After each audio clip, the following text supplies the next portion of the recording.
రాత్రంతా చాలాసేపు ఆలోచించాను, కానీ నా మనసు మాత్రం మారటం లేదు. ఎందుకో అర్థం కావటం లేదు. తను రాలేడని తెలిసి కూడా ఎందుకు ఇలా అవుతున్నాను? ఈ మధ్య సరిగ్గా ఎప్పుడు తిన్నానో కూడా గుర్తులేదు. ఇప్పుడు నాకున్నది రెండు మార్గాలు. ఒకటి, తన కోసం ఎదురు చూడటం. రెండు, ఆత్మహత్య చేసుకోవటం. ఈ రెండు చీటీలపై రాసి దేవుని ముందు ఉంచి కళ్ళు మూసుకొని తీశాను. చీటీ తీసి చూశాను. అందులో తన కోసం ఎదురు చూడమని వచ్చింది. దేవుని దయ వల్ల ఆత్మహత్య చేసుకోవాలని రాలేదు. ఒకవేళ నేను ఆత్మహత్య చేసుకుంటే నన్ను ఎంతో ప్రేమించే మా తాతయ్య, మా నాన్నగారు ఏమయ్యే వాళ్ళో తలుచుకుంటేనే భయమేసింది.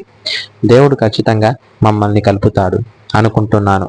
మంచం మీద పడుకొని కళ్ళు మూసుకున్న ఒక్కసారిగా నా గతంలోకి వెళ్ళిపోయాను. చెప్పానుగా, మాది చాలా పెద్ద కుటుంబం అని. మా జేజీ నాన్నకు 4 కొడుకులు, మా నాన్న రెండో కొడుకు. 4 కొడుకుల్లో ఒక్కరికి కూడా అమ్మాయిలు లేరు. లేక పుట్టిన ఆడపిల్లను కావటంతో ఇంట్లో అందరూ నన్ను చాలా గారాబంగా పెంచారు. అంత గారాబం పెంచటంతో స్కూల్కి కూడా నచ్చితే వెళ్ళేదాన్ని, లేకపోతే ఇంటి దగ్గరే ఆడుతూ పాడుతూ ఉండేదాన్ని. ఇంకా నా చదువు అటకెక్కింది. బాగా పలుకుబడి ఉన్న కుటుంబం కావటంతో మా జేజీ నాన్న అంటే భయం ఉండటంతో టీచర్స్ కూడా ఎవరూ ఏమీ అనేవాళ్ళు కాదు. ఇంట బయట అంతా నన్ను అపురూపంగా చూసుకునేవాళ్ళు. నాకు తెలిసి నాకు దేనికి లోటు లేదు. కళ్ళకు కాటుక, కాళ్ళకు గజ్జలు, నుదుటన పాపిటి బిళ్ళ, జడకు జడగంటలు, తలలో చామంతి పూలతో నిజంగానే మహాలక్ష్మిలా ఉంటావు అనేవారు అంతా. అడపాదడప బడికి పోతూనే 9 తరగతులు కానిచ్చాను. కానీ ఇప్పుడు నేను 10వ తరగతి కావటంతో నాతో పాటు ఇంట్లో వాళ్ళకి కూడా భయం పట్టుకుంది.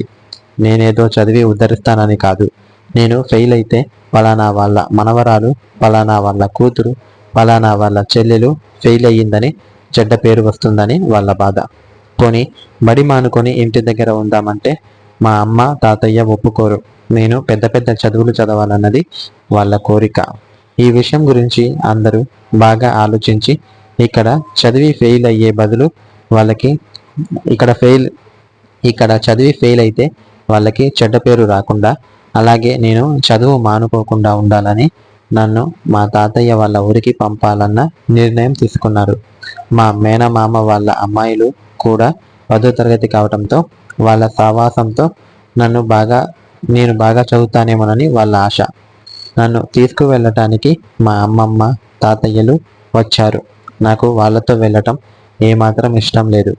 నాకు ఊహ తెలిసినప్పటి నుండి ఇప్పటికీ మహా అయితే 3-4 సార్లు వెళ్ళుంటా వాళ్ళ ఊరికి. ఇంకా వాళ్ళతో ఊరికి వెళ్ళేటప్పుడు అరచి గోల చేసి ఇంటి పైకప్పు కూడా లేచిపోయేలా ఏడ్చాను. అయినా కూడా వినకుండా నన్ను తీసుకువెళ్ళారు. ఫ్రెండ్స్, ఈ కథ నెక్స్ట్ పార్ట్ నెక్స్ట్ వీడియోలో వస్తుంది. ప్లీజ్ లైక్ చేసి కామెంట్ చేయండి ఫ్రెండ్స్. మీకు నచ్చితే ప్లీజ్ లైక్ చేసి కామెంట్ చేయండి. ఇలాంటి మంచి మంచి స్టోరీస్ మన ఛానల్లో వస్తుంటాయి. ప్లీజ్ ఫాలో అవ్వండి. ప్లీజ్ సపోర్ట్ మీ. Thank you friends. బాయ్.